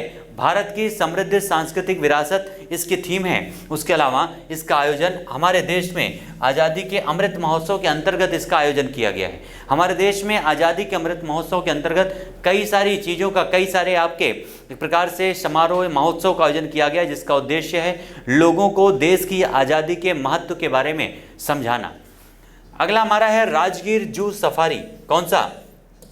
Rajgir zoo safari. अभी हाल ही में इसका लोकार्पण बिहार के मुख्यमंत्री नीतीश कुमार जी ने किया है, और यह जो आपका है लगभग 480 एकड़ में विस्तृत है जू सफारी, जिसका निर्माण 176 करोड़ रुपए की लागत से किया जा रहा है, और इसका शिलान्यास आपका 2016 में किया जा चुका है। ठीक है, शिलान्यास इसका कब हुआ था? 2016 में। लागत कितनी है? 176 करोड़ रुपए, और कितने क्षेत्रफल में विस्तृत है? तो आपका 480 एकड़ में विस्तृत है, और इसका उद्घाटन किया था बिहार के मुख्यमंत्री किसने? नीतीश कुमार जी ने। कहां पर? राजगीर में। अगला हमारा है वित्तीय साक्षरता कार्यक्रम। कौन सा है? वित्तीय साक्षरता कार्यक्रम। ये आपका किसके द्वारा? तो आरबीआई के द्वारा, यानी रिजर्व बैंक ऑफ इंडिया। इसने पटना में वित्तीय साक्षरता कार्यक्रम का आयोजन किया गया, जिसका विषय क्या है? गो डिजिटल गो सिक्योर। गो डिजिटल गो सिक्योर इसकी थीम रखी गई है, और इसका शुभारंभ किसने किया है? तो भारतीय रिजर्व बैंक ने। इसी रिजर्व बैंक के द्वारा आपको पता है कि आरबीआई के द्वारा ही जो इसके गवर्नर हैं, जिनका नाम है शक्तिकांत दास। क्या नाम है? शक्तिकांत दास जी के द्वारा ही, इन्हीं के द्वारा मैसूर में, कहाँ पर? मैसूर में वर्णिका नाम से जो है अभी हाल ही में एक स्याही इकाई, निर्माण इकाई की स्थापना किया गया है। कौन सा? स्याही निर्माण इकाई की स्थापना की गई है। कहाँ पर? मैसूर में, कर्नाटका के। किस नाम से? वर्णिका के नाम से। किसने किया था? तो शक्तिकांत दास जी, जो आरबीआई के गवर्नर हैं। ठीक है, अगला हमारा है बिहार शहीद दिवस। कौन सा? बिहार शहीद दिवस। ये आपका 15 फरवरी को प्रतिवर्ष मनाया जाता है बिहार शहीद दिवस। ठीक है, कब इसकी घोषणा की गई है? तो 15 फरवरी को प्रतिवर्ष मनाने की घोषणा नीतीश कुमार जी के द्वारा किया गया। आपको पता है शहीद दिवस हमारे देश में अगर बात किया जाए तो शहीद दिवस को हम कई सारे अलग अलग दिन पर मनाते हैं। जैसे अगर बात करें तो सबसे पहला शहीद दिवस हम लोग मनाते हैं 30 जनवरी को। 30 जनवरी ये वही दिन है जिस दिन महात्मा गांधी को नाथूराम गोडसे ने जो है एक प्रकार से उनकी हत्या कर दी थी। ठीक है, तो इस दिन भी हम शहीद दिवस के रूप में मनाते हैं। और साथ ही साथ 23 मार्च जो अभी हमने आपको बताया था, जब सुखदेव, राजगुरु और भगत सिंह को 23 मार्च 1931 में फांसी दिया गया था, उसके उपलक्ष्य में भी हम लोग जो है इसे एक प्रकार से शहीद दिवस के रूप में सेलिब्रेट करते हैं। ठीक है, और याद रखिएगा स्थिति को, वर्ष 1932 में मुंगेर जिले के तारापुर शहर के थाने पर तिरंगा लहराने के प्रयास में पुलिस की गोली का शिकार होकर 34 स्वतंत्रता सेनानी शहीद हो गए थे, जिनके उपलक्ष्य में ये आपका दिवस मनाया जाता है शहीद दिवस, बिहार शहीद दिवस। ठीक है, और गोपाल सिंह नामक स्वतंत्रता सेनानी थाने के भवन पर तिरंगा लहराने में सफल रहे थे। ये आप याद रखिएगा, 34 स्वतंत्रता सेनानी इसमें शहीद हुए थे, जिनकी याद में ये आपका शहीद दिवस मनाया जाता है। नेक्स्ट हमारा है प्रथम टेक्सटाइल पार्सल स्पेशल ट्रेन। कहाँ पर चलाई गई है? तो ये आपके गुजरात के सूरत शहर के उधना रेलवे स्टेशन से बिहार के पटना तक। ठीक है, ये आपका पहली टेक्सटाइल पार्सल ट्रेन, पहली टेक्सटाइल पार्सल ट्रेन है, याद रखिएगा, स्पेशल ट्रेन जो कहाँ से चल रही है? गुजरात के एक सूरत शहर से। यही आपका जो सूरत शहर है, जहाँ पर गुजरात में सूरत शहर में स्टील रोड पहली बनी है। याद रखिएगा, भारत की पहली स्टील रोड कहाँ पर बनाई गई है? गुजरात के सूरत शहर में। ये पॉइंट याद रखिएगा। ठीक है, गुजरात के सूरत शहर में, और इसी सूरत शहर के उधना रेलवे स्टेशन से बिहार के पटना तक, पटना शहर के दानापुर रेलवे स्टेशन तक चलाई गई है। और 9 फरवरी 2022 को पश्चिमी रेलवे के मुंबई सेंट्रल डिवीजन ने चलथान यानी सूरत क्षेत्र से शंकरैल खड़गपुर डिवीजन SER तक 100वीं टेक्सटाइल ट्रेन की लदान की महत्वपूर्ण उपलब्धि भी अर्जित किया है। ये दोनों पॉइंट याद रखिएगा ट्रेनों से संबंधित। नेक्स्ट हमारा है आशियाना नगर मंडल में देश का पहला स्मार्ट प्रीपेड मीटर। कौन सा स्मार्ट प्रीपेड मीटर आपकी शुरुआत की गई है? बिहार की राजधानी पटना के आशियाना नगर मंडल को देश के पहले स्मार्ट प्रीपेड मीटर स्थापित करने का गौरव प्राप्त हुआ है। पटना का आशियाना नगर मंडल, ये पॉइंट याद रखिएगा। कौन सा? पटना का आशियाना नगर मंडल। और कुल 38,000 घरों में स्मार्ट प्रीपेड मीटर इसमें लगाए गए हैं। नेक्स्ट हमारा है मैथिली भाषा के लिए साहित्य अकादमी पुरस्कार 2021। कौन सी भाषा के लिए? तो मैथिली। मैथिली भाषा आपको पता है मुख्य रूप से बिहार में आपकी बोली जाती है और इसी के लिए साहित्य अकादमी पुरस्कार 2021 यह अभी हाल ही में वितरित किया गया, जिसे जगदीश प्रसाद मंडल को जो है यह आपका पुरस्कार प्राप्त हुआ है। यह पुरस्कार पंगु नाम के उपन्यास के लिए उनको दिया गया है। ये पॉइंट भी याद रखिएगा जो आपकी मैथिली भाषा में लिखी गई है। और अमित मिश्र के द्वारा लिखित अंशु बनी पसरी जायब, यह एक आपकी बाल कविता है, इसको मैथिली भाषा हेतु युवा साहित्य अकादमी पुरस्कार भी प्रदान किया गया है। दया प्रकाश सिन्हा को सम्राट अशोक नाटक के लिए साहित्य अकादमी पुरस्कार 2021 प्रदान किया गया। ये तीनों आपके जो अवार्ड हैं साहित्य अकादमी पुरस्कार, ये काफ़ी इंपॉर्टेंट हैं जो आपके एग्जाम में हमेशा पूछे जाते हैं साहित्य अकादमी का अवार्ड में। नेक्स्ट हमारा है मनोज तिवारी।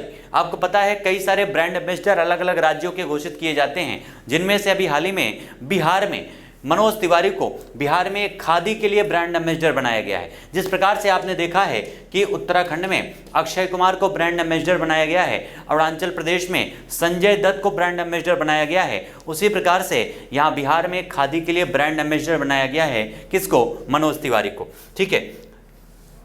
नेक्स्ट है आपका bar council of India. Bar council of India Bihar के मनन कुमार मिश्रा, ये आपके गोपालगंज के हैं बिहार के, इनको बार काउंसिल ऑफ इंडिया का अध्यक्ष चुना गया है। और मनन कुमार मिश्रा ये बार काउंसिल ऑफ अध्यक्ष के 31वें अध्यक्ष बने हैं। ये पॉइंट याद रखिएगा। इनका संबंध कहाँ से है? तो बिहार से इनका संबंध है, इसलिए ये महत्वपूर्ण नियुक्तियों में आपका क्वेश्चन पूछा जा सकता है।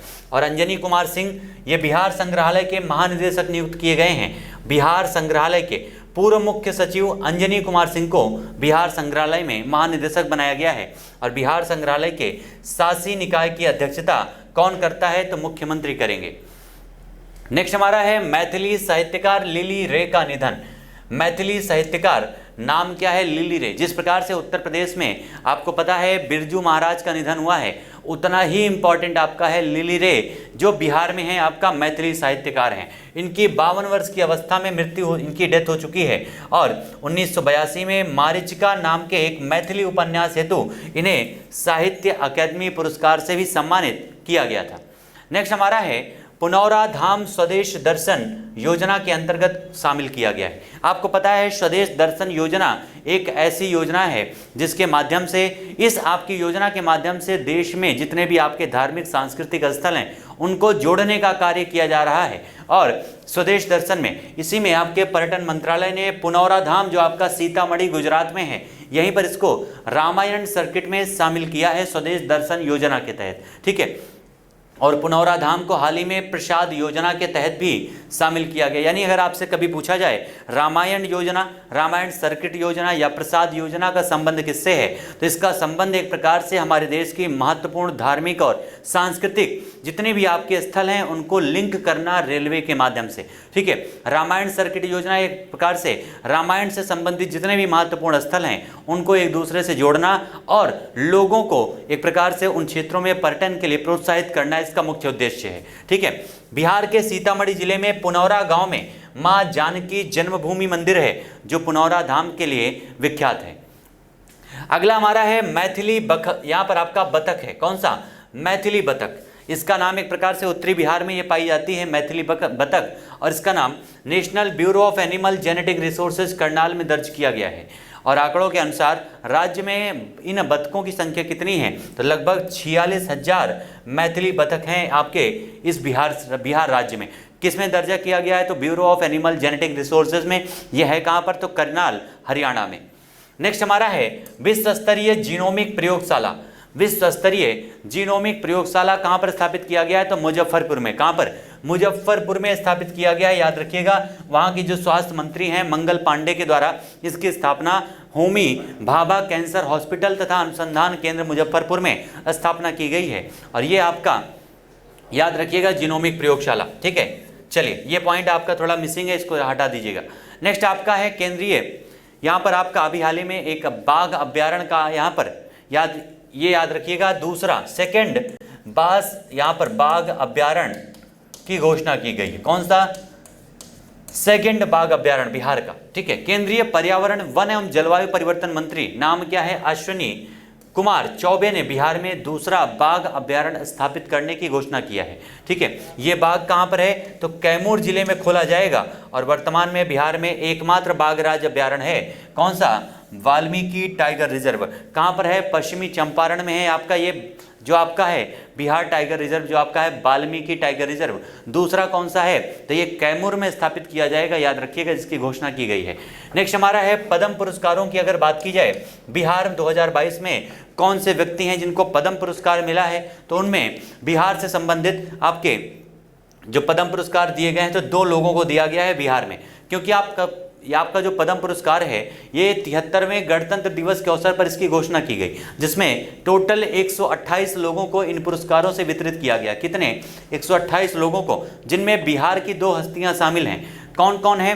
तो सैबल गुप्ता हैं जिनको पद्मश्री दिया गया है शिक्षा के क्षेत्र में मरणोपरांत, और आचार्य चंदना यहाँ पर जी हैं जिनको पद्मश्री या पद्मश्री दिया गया है उनके सामाजिक कार्यों के लिए, सोशल वर्क के लिए, ठीक है। नेक्स्ट हमारा पॉइंट क्या था? डियर बिहार वन स्थिति रिपोर्ट 2021। कौन सा? बिहार वन स्थिति रिपोर्ट 2021 अभी जारी किया गया है। इसके पहले हमने देखा कि एक प्रकार से वैश्विक स्तर पर जो विश्व स्तर पर वन स्थिति रिपोर्ट जारी की गई थी, इसके पहले हम डिस्कस कर चुके हैं उन सारी चीज़ों के बारे में। लेकिन बिहार वन स्थिति रिपोर्ट की अगर बात किया जाए तो देहरादून स्थित भारतीय वन सर्वेक्षण विभाग के द्वारा प्रत्येक 2 वर्ष पर उपग्रह मानचित्र के आधार पर जो है वन स्थिति रिपोर्ट ये जारी किया जाता है। और इस श्रृंखला में ये 17वीं वन स्थिति रिपोर्ट जारी की गई है। किसके द्वारा? तो वन सर्वेक्षण विभाग के द्वारा। इस रिपोर्ट को वर्ष 1987 में प्रकाशित किया गया था। सर्वप्रथम याद रखिएगा, सबसे पहले 1987 में इसे प्रकाशित किया गया था। और ये अभी हाल ही में एक नई रिपोर्ट जारी की गई है वन आपके सर्वेक्षण के बारे में।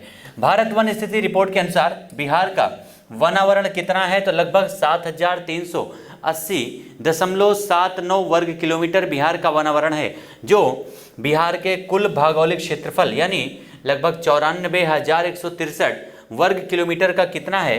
तो 7.84%, यानी बिहार के टोटल क्षेत्रफल जो आपका है उसके कितना है? बिहार के कुल भौगोलिक क्षेत्रफल का लगभग 7.84% है, याद रखिएगा। नेक्स्ट अगर बात करें तो वर्ष 2019 की रिपोर्ट में बिहार में जो वनावरण था वो लगभग 75 वर्ग किलोमीटर की वृद्धि हुई है 2019 से लेकर के इस 2020 की रिपोर्ट में, ठीक है। कितना वृद्धि हुई है? तो 75 वर्ग किलोमीटर की, जो लगभग कितनी वृद्धि को दर्शाता है? तो लगभग 1.03%, ठीक है। पिछली रिपोर्ट के मुकाबले नए रिपोर्ट में जो आपकी वृद्धि हुई है वो लगभग 1.03% की वृद्धि हुई है। अगर वनावरण में शीर्ष जिलों की बात की जाए तो बिहार में सबसे पहला बहुत घने वन कहाँ पर है? पश्चिमी चंपारण में, और यह कितना है? तो लगभग 249.34 वर्ग किलोमीटर। मध्यम घने वन की अगर बात की जाए तो शीर्ष जिला है पश्चिमी चंपारण ही है आपका, यहाँ पर 548.47 वर्ग किलोमीटर। और खुले वन के क्षेत्र में कैमूर सबसे शीर्ष पर है, जहाँ पर कितना वनावरण क्षेत्रफल है? तो लगभग 531 वर्ग किलोमीटर। कितना? 531 वर्ग किलोमीटर। और क्षेत्रफल के अनुसार वनावरण वाले जो आपके जिले हैं सर्वाधिक अगर बात किया जाए तो पहले स्थान पर कैमूर है 1051, दूसरे पर पश्चिमी चंपारण है 903 वर्ग किलोमीटर, रोहतास आपका 669 वर्ग किलोमीटर। ये आपके जिले जितने हैं ये क्षेत्रफल के हिसाब से और यहाँ पर आपके ये परसेंटेज के हिसाब से दिए गए हैं, ठीक है।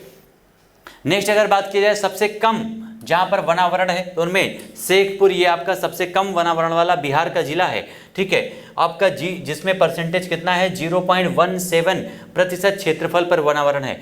अरवल ये सबसे कम दूसरे स्थान पर है और तीसरे स्थान पर है जहानाबाद, जिसमें 0.48 ये आपका परसेंटेज है पूरे क्षेत्रफल का।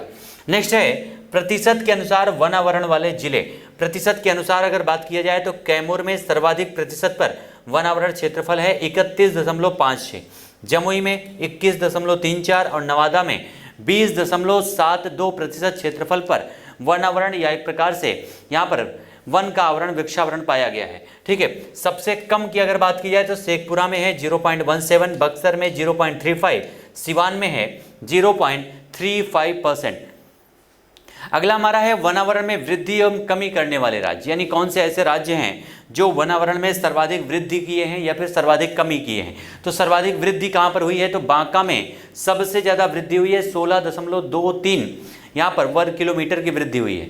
जमुई में 13.22 वर्ग किलोमीटर की वृद्धि हुई है और गया में 12.24 वर्ग किलोमीटर की वृद्धि हुई है।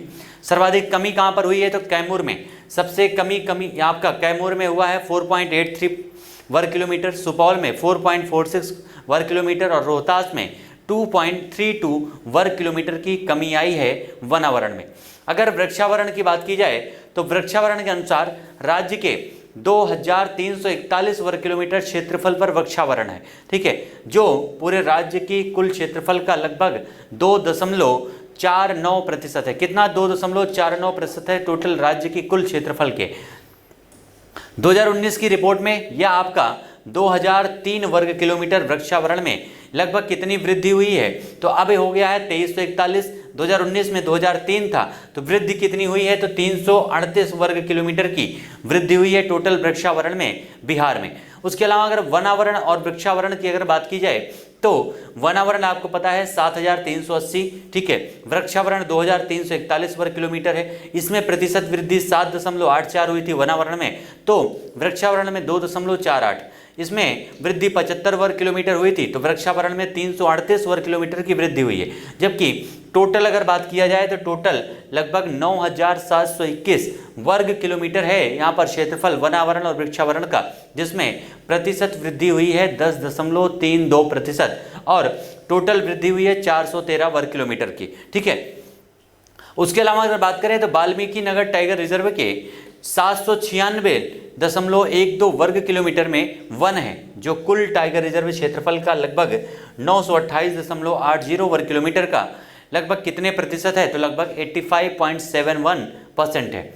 ठीक है, बिहार के नए मुख्य सचिव, अभी हाल ही में बिहार के नए मुख्य सचिव की नियुक्ति भी की गई है 2021 में दिसंबर के महीने में। ठीक है, तो बिहार के जो मुख्यमंत्री थे नीतीश कुमार जी, उन्हीं के द्वारा 1987 बैच के IAS ऑफिसर हैं जिनका नाम है अमीर सुबहानी, इनको बिहार का नया मुख्य सचिव नियुक्त किया गया है और अमीर सुबहानी ने त्रिपुरारी शरण का स्थान लिया है, ये पॉइंट भी याद रखिएगा।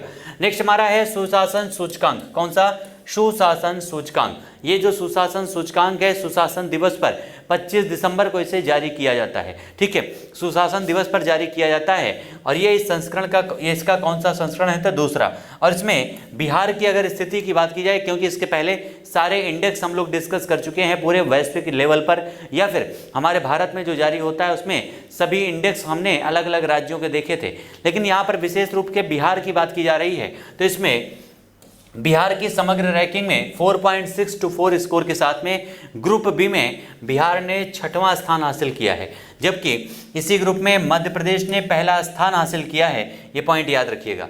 नेक्स्ट हमारा है राष्ट्रीय बहुआयामी गरीबी सूचकांक। इसमें राष्ट्रीय बहुआयामी गरीबी सूचकांक में हमने देखा था केरला सबसे शीर्ष पर है, लेकिन बिहार भारत का सर्वाधिक गरीब राज्य है, ये पॉइंट याद रखिएगा, जहां पर लगभग 51.91% जनसंख्या बहुआयामी गरीबी के दायरे में शामिल है। बिहार का MPI स्कोर कितना है, तो 0.265। भारत का सबसे गरीब राज्य बिहार है। सबसे कम गरीबी कहाँ है, तो केरल में है। इसमें ग्रामीण क्षेत्रों में 0.286, शहरी क्षेत्रों में 0.117 ये आपका स्कोर है ग्रामीण क्षेत्रों में गरीबी का। और राज्य की लगभग 51.88% जनसंख्या देश में सर्वाधिक कुपोषण की शिकार है इस राज्य में। आपके राष्ट्रीय परिवार स्वास्थ्य सर्वेक्षण के आंकड़ों के अनुसार राज्य की 39.86% जनसंख्या बिजली की पहुंच से दूर है, जबकि अगर बिहार की अगर बात की जाए तो सर्वाधिक तथा न्यूनतम बहुआयामी गरीबी वाले जो 5 जिले हैं, तो यहाँ पर आपके सबसे पहले बात की जाए सर्वाधिक बहुआयामी वाले, तो किशनगंज में लगभग 64.75% जनसंख्या बहुआयामी गरीब है।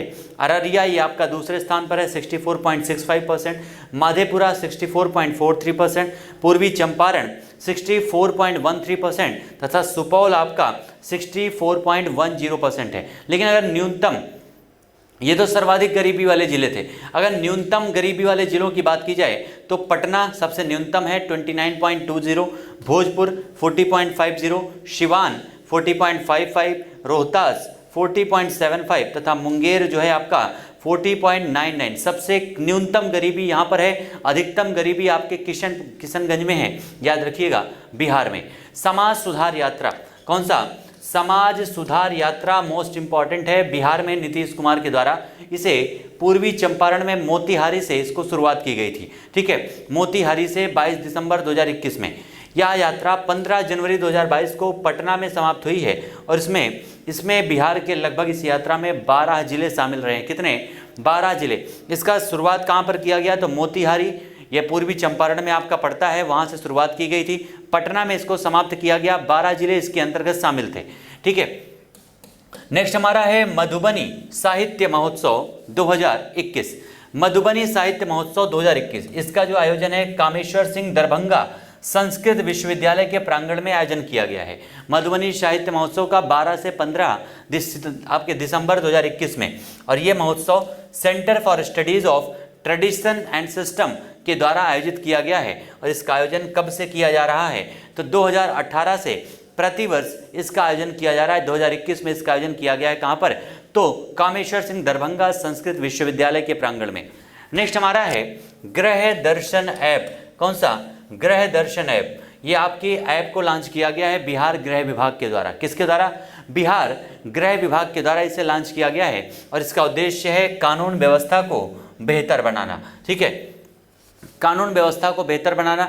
इसके माध्यम से एक प्रकार से राज्य के जितने भी आपके पुलिस स्टेशन हैं, पुलिस स्टेशन हो गए, उसके अलावा आपके हॉस्पिटल से संबंधित सारी चीज़ें हो गई, एम्बुलेंस हो गया, उसके अलावा कब्रिस्तान हो गया, शमशान घाट हो गया, स्टेशन हो गया, बस स्टैंड हो गया, आदि सारी चीज़ों का संपूर्ण डाटा आपको इसी गृह दर्शन ऐप के माध्यम से उपलब्ध होगा। और आपातकाल या ज़रूरत के समय अपने जो भी चीज़ें आपके नज़दीक होंगी वहाँ पर आप आसानी से इस ऐप के माध्यम से पहुँच सकते हैं, जिसका नाम है गृह दर्शन ऐप। नेक्स्ट हमारा है गोरख सिलीगुड़ी एक्सप्रेसवे।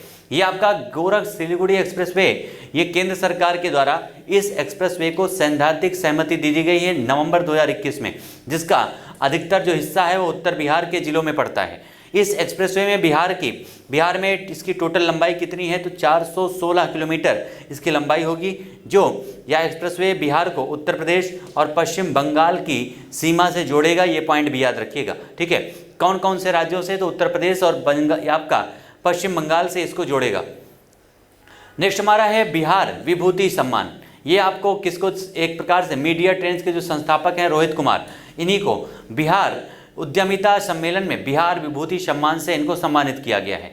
नेक्स्ट हमारा है एनटीपीसी की बरौनी और बाढ़ इकाइयाँ, ये राष्ट्र को समर्पित की गई हैं। कौन कौन सी? तो बरौनी और बाढ़ इकाई एनटीपीसी की आपकी ये इकाई है, जिसको केंद्रीय विद्युत मंत्री आर.के. सिंह और बिहार के मुख्यमंत्री नीतीश कुमार ने इन परियोजनाओं को एक प्रकार से राष्ट्र को समर्पित किया है।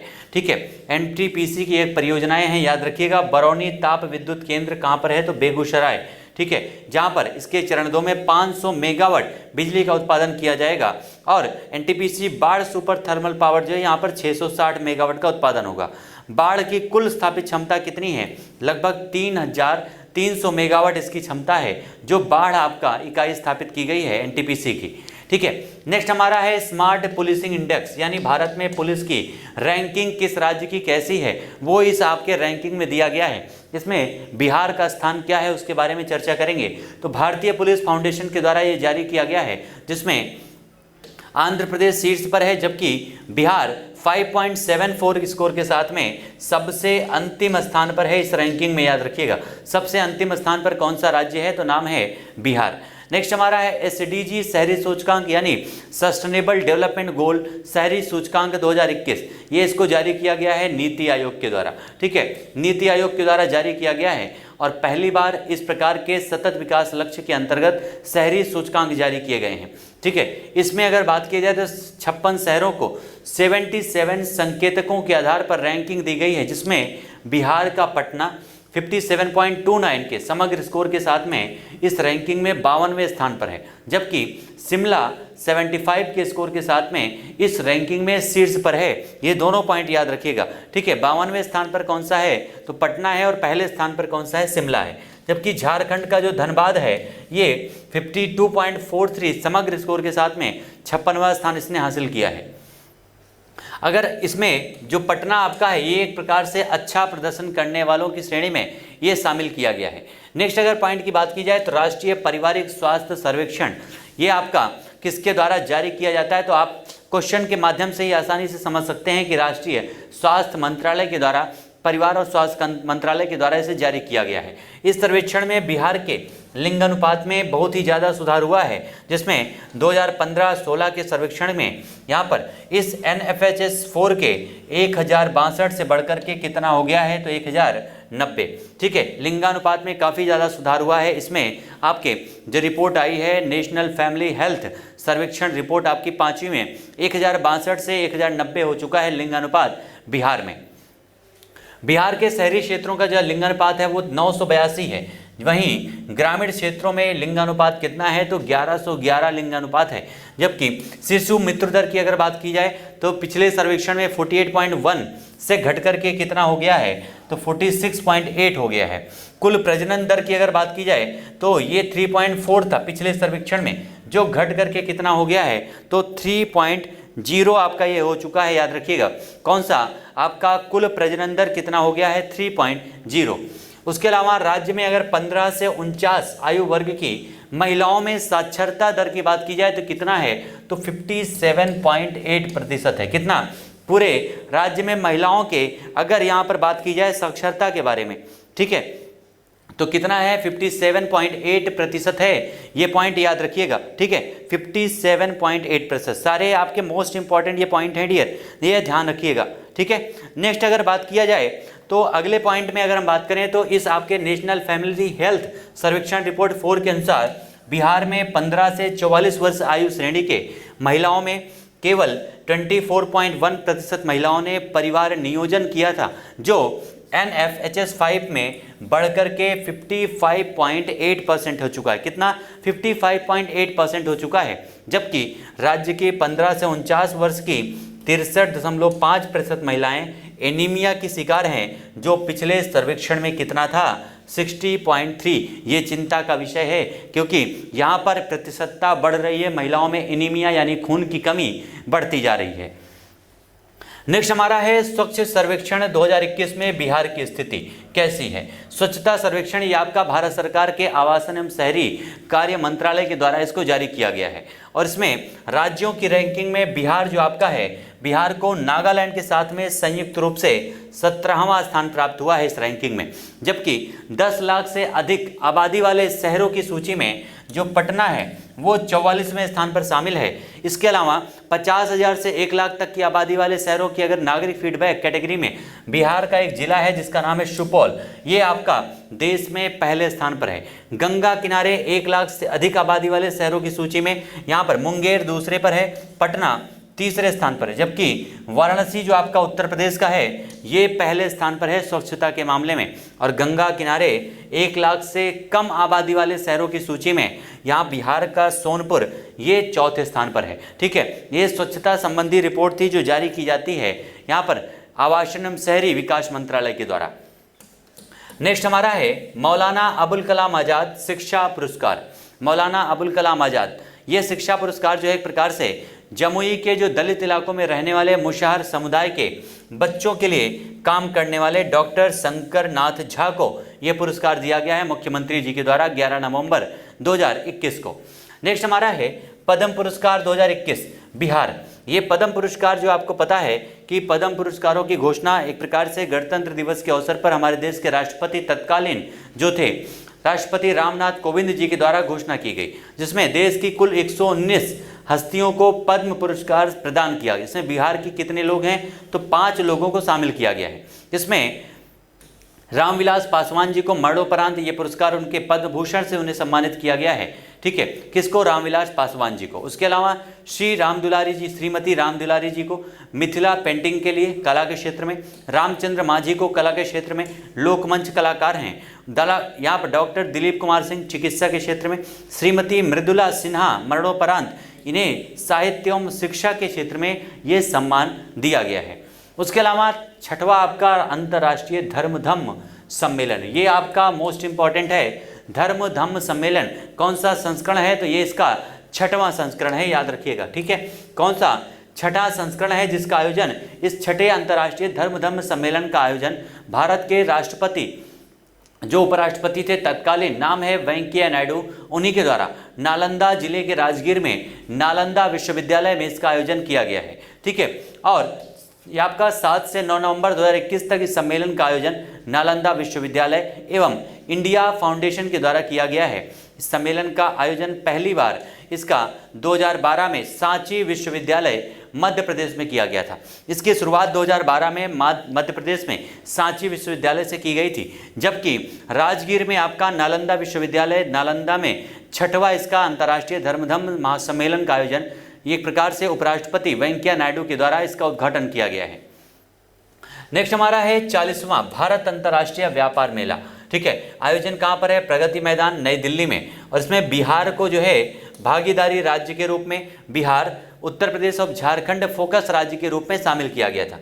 ठीक है, भागीदार राज्य बिहार था तथा उत्तर प्रदेश और झारखंड फोकस राज्य के रूप में शामिल किया गया था। और बिहार पवेलियन ने इस मेले में स्वर्ण पदक जीता है। यह मोस्ट इंपॉर्टेंट क्वेश्चन है, याद रखिएगा। ठीक है, नेक्स्ट अगर पॉइंट की बात की जाए तो ये स्वर्ण पदक आपका आत्मनिर्भर भारत विषय के श्रेष्ठ कार्यान्वयन हेतु प्रदान किया गया है, जबकि इसके पहले बिहार को 5 बार या आप स्वर्ण पदक जीत चुका है, जो बिहार है 2014 में, 2015, 16, 18, 19 और ये 6वीं बार है जब बिहार ने इसमें स्वर्ण पदक जीता है। और राज्यों की श्रेणी में केरल को स्वर्ण पदक, जबकि मध्य प्रदेश को रजत पदक प्राप्त हुआ है राज्यों की श्रेणी में। बिहार का पहला पेपरलेस जो आपका कलेक्ट्रेट बना है उसका नाम क्या है? तो बिहार का पहला पेपरलेस कलेक्ट्रेट बन चुका है, नाम है सहरसा। ठीक है, नेक्स्ट हमारा है जलवायु संवेदनशील सूचकांक। जलवायु संवेदनशील सूचकांक, इस सूचकांक में जो है असम सर्वाधिक संवेदनशील राज्य है। 0.6616 अंकों के साथ में सबसे संवेदनशील राज्य कौन सा है? तो वो है असम। और बिहार 0.448 अंकों के साथ में चौथा सबसे संवेदनशील राज्य बना है। ये दोनों पॉइंट याद रखिएगा। सबसे ज़्यादा संवेदनशील कौन सा है? तो असम है।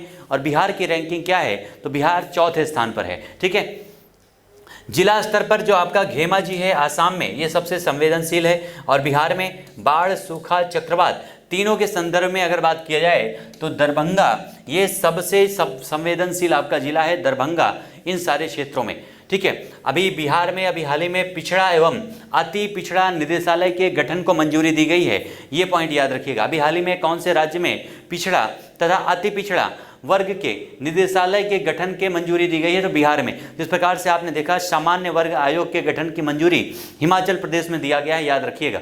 ठीक है, नेक्स्ट हमारा है रैली ऑन व्हील्स। ये आपका किससे संबंधित कार्यक्रम है? तो बाघ संरक्षण से। और इसे कहाँ से शुरू किया गया है? तो वाल्मीकि टाइगर रिजर्व बिहार में। ठीक है, और समाप्त कहाँ पर हुआ है? तो पलामू टाइगर रिजर्व जो आपका झारखंड में है, वहाँ पर 2 अक्टूबर को यह रैली ऑन व्हील्स समाप्त हुआ है। आयोजन किसके द्वारा किया गया था? तो पर्यावरण, वन एवं जलवायु परिवर्तन मंत्रालय या विभाग के द्वारा बिहार सरकार के सहयोग से इसकी शुरुआत की गई थी। नेक्स्ट हमारा है देश का पहला महिला कमांडो दस्ता। मोस्ट इंपॉर्टेंट ये क्वेश्चन है और ये क्वेश्चन आपके एग्जाम में पूछा भी जा चुका है कि एक प्रकार से देश का पहला महिला कमांडो दस्ता तैयार करने वाला बिहार देश का पहला राज्य बन चुका है। ठीक है, बिहार देश का पहला राज्य बना है और यह आपके मुख्यमंत्री की सुरक्षा के अलावा ATS व STF में इनकी तैनाती की जाएगी महिला कमांडो की। ठीक है, बांका स्थित मंदार पर्वत पर बिहार का दूसरा रोपवे बनाया गया है और बिहार में पोटास एवं क्रोमियम निकल के खनन को मंजूरी दी गई है। ये दोनों पॉइंट भी याद रखिएगा। ठीक है, बिहार का दूसरा रोपवे कहाँ स्थित है? तो मंदार पर्वत पर बांका में। और बिहार में किसके खनन को मंजूरी दी गई है? तो पोटास एवं क्रोमियम निकेल की मंजूरी दी गई इसके खनन की। और बिहार का पहला floating solar power plant, Bihar का पहला फ्लोटिंग सोलर प्लांट जो आपका पावर प्लांट है 2 मेगावाट की क्षमता वाला, कहाँ पर स्थापित किया गया है? तो दरभंगा में इसको स्थापित किया गया है, इसका निर्माण किया गया है, जो आपके लगभग 6 एकड़ तालाब में स्थापित यह प्लांट जो आपका है निजी कंपनी अवादा एनर्जी के द्वारा संचालित है। और याद रखिएगा, बिहार के दूसरे फ्लोटिंग जो आपका सोलर पावर है प्लांट, इसका निर्माण सुपौल जिले में किया गया है। कहाँ पर? सुपौल जिले में इसका निर्माण किया गया है। नेक्स्ट हमारा है बुजुर्गों के लिए जीवन गुणवत्ता सूचकांक। किसके लिए? तो बुजुर्गों के लिए जीवन गुणवत्ता सूचकांक अभी हाल ही में हमारे देश के प्राइम मिनिस्टर की आर्थिक सलाहकार परिषद जो आपका है, जिसके अध्यक्ष डॉक्टर विवेक देबराय हैं, उनके द्वारा इस सूचकांक को जारी किया गया है। ठीक है, ये क्वेश्चन भी आपका मोस्ट इंपॉर्टेंट है। प्रधानमंत्री के आर्थिक सलाहकार परिषद के अध्यक्ष तो विवेक देबराय। इस सूचकांक में बिहार 51.82 स्कोर के साथ में बुजुर्ग आबादी वाले राज्यों में कौन से स्थान पर है? तो तीसरे स्थान पर है बिहार। इस पहले स्थान पर कौन है? तो पहले पे राजस्थान है, दूसरे पर महाराष्ट्र है, जबकि उत्तर प्रदेश की रैंकिंग कौन सी है? तो 7वीं है। और इस सूचकांक में आपको पता है कौन कौन सी चीज़ों को शामिल किया गया है? तो वित्तीय कल्याण, सामाजिक कल्याण, स्वास्थ्य, ठीक है, उस स्वास्थ्य प्रणाली और आम सुरक्षा को इसमें शामिल किया गया है। नेक्स्ट अगर बात की जाए द ड्रीम ऑफ, कौन सा? द ड्रीम ऑफ रेवोल्यूशन, नाम है द ड्रीम ऑफ रेवोल्यूशन। ये आपका जयप्रकाश नारायण की जीवनी ये आपकी प्रकाशित हुई है, याद रखिएगा, नाम है द ड्रीम ऑफ, यहाँ पर आपका रिवोल्यूशन किसकी है? जयप्रकाश नारायण की जीवनी है, जिसे अगस्त 2021 में प्रकाशित किया गया है। इसके लेखक विमल प्रसाद और सुजाता प्रसाद जी हैं, इसके एक प्रकार से लेखक। लोकनायक के नाम से प्रसिद्ध जयप्रकाश नारायण का 1902 में इनका जो है जन्म हुआ था और 1974 में ये संपूर्ण क्रांति आंदोलन के जनक भी थे। ठीक है, उन्हीं के नाम पर द ड्रीम ऑफ रेवोल्यूशन ये आपकी पुस्तक लिखी गई है और इनके जो लेखक हैं उनका नाम आप लोग नोट कर लीजिएगा, मोस्ट इंपॉर्टेंट है। ठीक है, चलिए इस प्रकार से आपका बिहार स्पेशल से संबंधित जितने भी मोस्ट इंपॉर्टेंट पॉइंट थे डियर वो सारे कंप्लीट होते हैं। एक बार याद, जितने भी आप ये हमारे साथ दोस्त जुड़े हुए हैं, एक बार कमेंट करके आंसर बताइएगा कि आज का जो सेशन है बिहार स्पेशल वो आपका कैसा रहा। कमेंट में सारे लोगों का आंसर आना चाहिए और आपके इसके पहले के सारे वीडियोस अपलोड किए जा चुके हैं। ठीक है, चलिए तो ये फिर से मिलते हैं अपने नए सेशन में नए टॉपिक के साथ में। जितने भी हमारे दोस्त हैं सभी लोगों को जय हिंद, all my dear student, best of luck everyone. चलिए।